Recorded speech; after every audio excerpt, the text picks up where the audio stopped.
and welcome here to TalkFCB, and welcome back to the channel here today, guys, for a full Barça news roundup. And once again, we are going to be talking the very latest on transfers here with Angelo Stiller, discussed again Mikel Merino today, and also Jeremie Frimpong. We're also going to be having a discussion about injuries. That's never far away here from Barça, is it? With Frenkie de Jong, Gavi and Lewandowski all discussed, along with words from Lamine Yamal on both Xavi and Hansi Flick. Interesting words, I think, from the young man. It is all coming your way. Sit back and relax.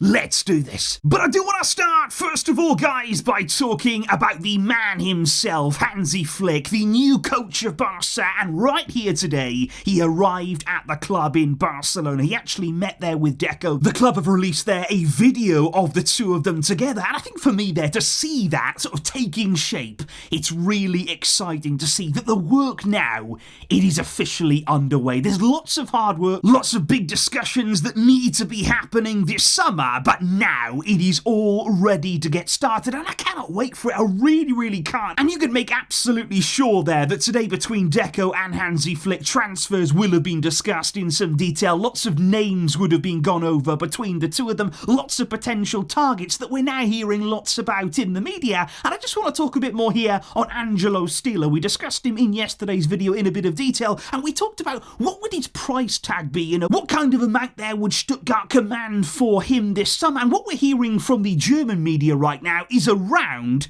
25 million euros, and that's quite interesting in itself there, because that's a similar kind of price range maybe to Mikel Merino from Real Sociedad, because obviously he's been linked to Barca as well, and it seems as though this 25 million, 30 million euro mark, could that be the kind of window here that Barca are going to be shopping in this summer when it comes to that pivot area, or maybe for an additional midfield signing? And it is possible there, in my opinion, that Mikel Merino, that could be more of a choice from within the club. Maybe those there inside of Barcelona have been looking at Merino for some time, impressed by what he's been doing in La Liga. And for me there, obviously Angelo Stiller, he is definitely more of a Hansi Flick preference. And I'm just wondering, guys, on the face of it there, if you had to pick one, or neither, you could pick neither if you want to, but who would you go with, Stiller or Mikel Merino? For me, Angelo Stiller, he's a very different kind of profile. Merino's a very good player. I like him. He's certainly there, somebody that could add to our team. But I think Stiller, he's a different kind of player to what we already have. And particularly there in the pivot area, he would bring something very unique, and certainly a calming influence at the base of our midfield with defensive qualities as well. But I just want to say here, guys, it's early days, of course. We don't know which players we're definitely going for. We don't know which players Hansi Flick definitely wants in his team. But whatever happens there, looking at this meeting here with Deco today, for me, I hope that Hansi Flick has the majority of the power. That in the end, when it comes to transfers this summer, obviously those that we can do financially, I hope that Flick can get what he needs. I hope here that we listen to what he needs in his team and we go with his choices. Because I believe here that the coach at Barça, they should hold the power. I didn't really like there towards the end of Xavi's time at the club. It almost seemed as though we weren't really allowing him to pick too many of the players. There was a lot of players there that we were forcing upon our coaches, and that cannot really happen. That's not really going to be a recipe for success. So I just think here the club, they brought Flick in, they've trusted in him there to bring us back to the level that we want to be at. So now trust in him, trust in Flick there to know what he needs, to know the players he needs to achieve that kind of level. And indeed will one of those very key players for Hansi Flick be Frenkie de Jong. Big news on him right now, guys, because he is ruled out of the Euros this summer, and that was officially confirmed last night there, that Frenkie de Jong would be leaving the Dutch national team camp ahead of the tournament, which kicks off in just a few days' time. And it was a really interesting change. Really quickly this happened, because he actually seemed on track to be involved in the tournament. He joined up with the Netherlands squad there. He was in their camp just a few days ago. Ronald Koeman said that his recovery was going really well, that he was looking good, starting to train with the team again. But everything changed yesterday, and now he is out of the Euros. And today, well, Ronald Koeman Koeman has been speaking, and he did not mince his words when it comes to Frenkie de Jong. He said there the tests have shown that Frenkie is constantly getting reactions there from the training sessions that he's been doing, and so we had to conclude that even in the coming 3 weeks, he would not be able to achieve full fitness. That is why he will not be part of the squad for the Euros. But then he went on to say, Frenkie has a history with this injury, and so we must think about his health. And he actually went as far to say there, the club over there decided to take risks, and this is the price that we have to pay for it. So Ronald Koeman there, he appears to be, I mean, looking at these words here, understanding the translations, the way that he said it, it looks as though he's looking at Barca and thinking, okay, this is your fault. You've done this. Frenkie cannot play for us because of the risks that you have taken there, pointing the finger squarely at Barca. I'm sure those comments there will not go down too well inside of the club, but certainly they're thinking about Frenkie. Personally, I'm glad that we're not taking any risk. You know, obviously I've got my Barca hat on. I'm not Dutch. I'm sure they're very disappointed there that Frenkie's going to miss in the Euros. I feel for them, but certainly they're looking at that ankle injury. It's true, he has had problems with it. You don't want to risk him. You don't want to make things even more difficult and maybe even further more serious consequences for him. You don't want that at all, even if it means unfortunately missing a tournament. Frenkie there has said, look,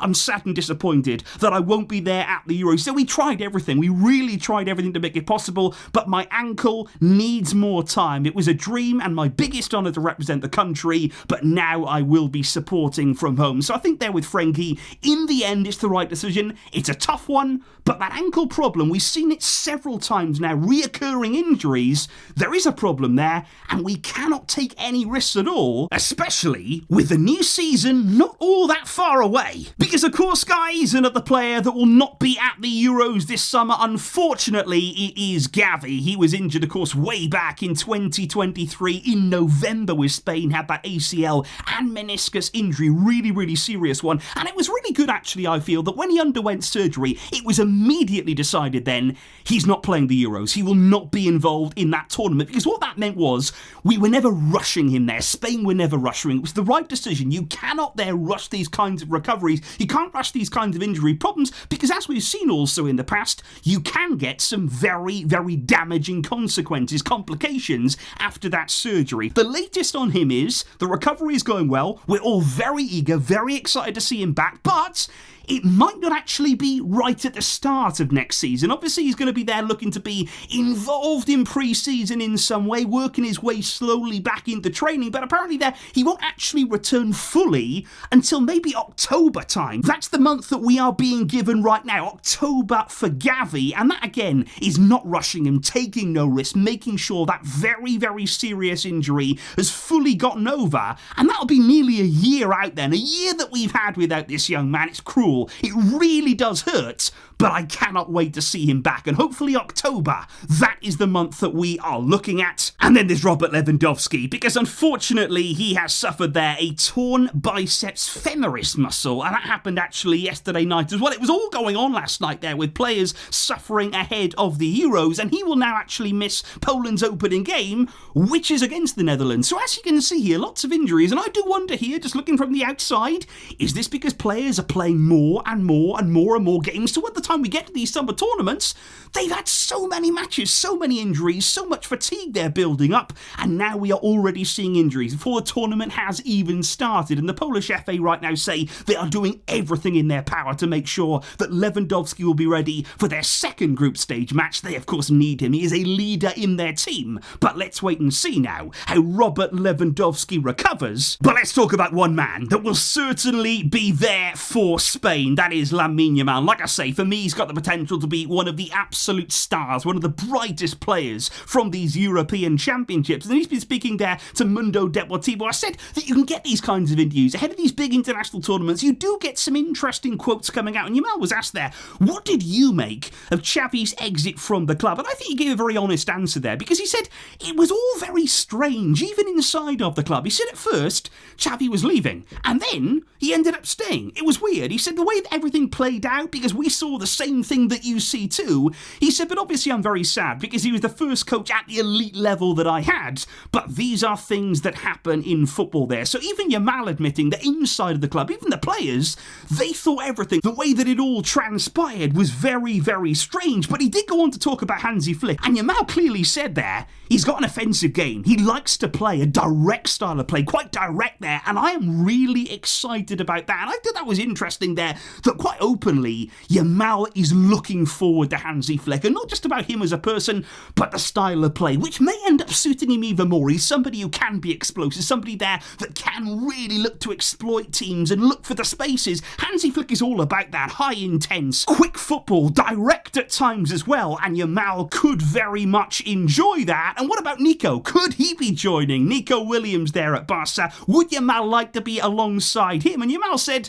I think we play well together. He did not hide it there. You can see the two of them get on really well. They're good friends as well at the national team. But he said the question is more for him than for me. But I would like to play with him. And we keep seeing this now. Yamal on the right, Nico on the left. The thought that we're all having about that, it's certainly ramping up in the media. And as this summer goes on, I guarantee you guys, we are going to hear more and more and more rumours linking us to Nico Williams, especially if he has a good tournament there for Spain at the Euros. If he does, I think things are really going to explode into life. But well, speaking of explosive players, speaking there about players with absolutely rapid pace, I do have to discuss here this rumour on the channel surrounding Jeremie Frimpong. Now, he is a 23-year-old Dutchman. He is currently playing his football in Germany with Bayer Leverkusen under Xabi Alonso. And there's been quite a big rumour floating around in the media over the past 24 hours that Barça, they are looking at him right now. They are really interested in Frimpong, and apparently they might have even made an offer for him to Bayer Leverkusen. And apparently the offer and the response there from Leverkusen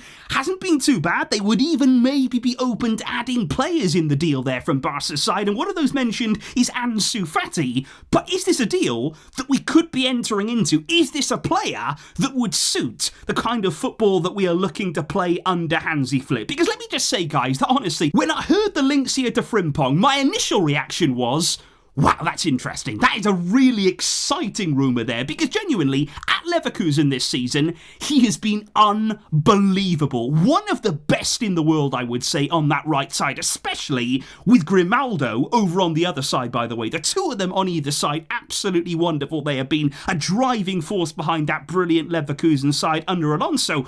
However, as much as he is a brilliant player, as much as he has absolutely set the world alight this season, but I don't really think he's a right back at the same time here, because obviously Leverkusen, they play a really intricate system. They play there with wing backs pushing on, and I think actually it's even a stretch at times to say that Frimpong has been a wing back. He's been so advanced. At times they're even playing almost like a right winger at times. So the question would be here, if we are looking at it, if these rumours are to be genuine, what kind of role do we have in mind for him? Because I think it would be a bit of a stretch to actually say, okay, we're going to sign you. We like what you've been doing. We like the football that you've been playing, but now we're going to make you play a completely different role. We're going to actually put you there as a fullback, which is different. We know that at Barca, we like our fullbacks to be high, but at the same time, we're not playing with wing-backs right now. We're not playing with them certainly as high up the field as Leverkusen are. So I think it's going to be interesting to see here if we get clarity on this rumour. He is a brilliant player. He is an absolutely wonderful player there on the right. But like I say, we need clarity on that role. And what do you make there of that link? Would you like to see Frimpong at Barca? Do you believe that he could adapt? Do you believe that he can actually thrive in our system with the way that we want to play? That is something there definitely to let me know in the comments down below, as well as everything else that we've discussed in the video today, guys. Thank you indeed, as always, for tuning in here on the channel, for all of your fantastic comments and your great support. I'll certainly be seeing you soon. There's going to be lots more coming up, and I hope all of you guys are enjoying the uploads. Thank you again, but until next time, as always, Vejska, Barça.